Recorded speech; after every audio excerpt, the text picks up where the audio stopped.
اور سارا دن وضو کر کے، اور جن کو پانی نہ ملے تیمم کر کے اذا جاء نصر اللہ والفتح کی تسبیح کرنا۔ سورت یاد ہے نا؟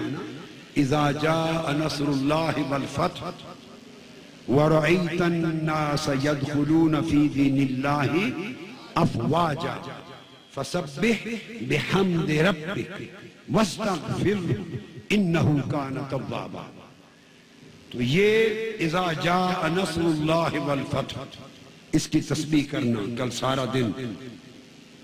درود جو یہ جس کو سورت یاد نہ ہو، جس کو سورت یاد نہ ہو، وہ یا فتاح یا فتاح یا فتاح اس کی تسبیح کرے۔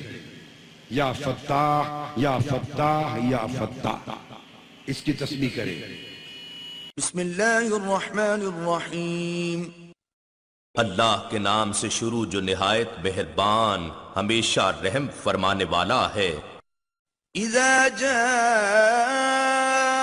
نصر اللہ والفتح، جب اللہ کی مدد اور فتح آ پہنچے۔ ورأيت الناس يدخلون في دين الله أفواجا، اور آپ لوگوں کو دیکھ لیں کہ وہ اللہ کے دین میں جوق در جوق داخل ہو رہے ہیں۔ فسبح بحمد ربك واستغفره إنه كان توابا۔ تو آپ تشکراً اپنے رب کی حمد کے ساتھ تسبیح فرمائیں اور تواضعاً اس سے استغفار کریں، بے شک وہ بڑا ہی توبہ قبول فرمانے والا اور مزید رحمت کے ساتھ رجوع فرمانے والا ہے۔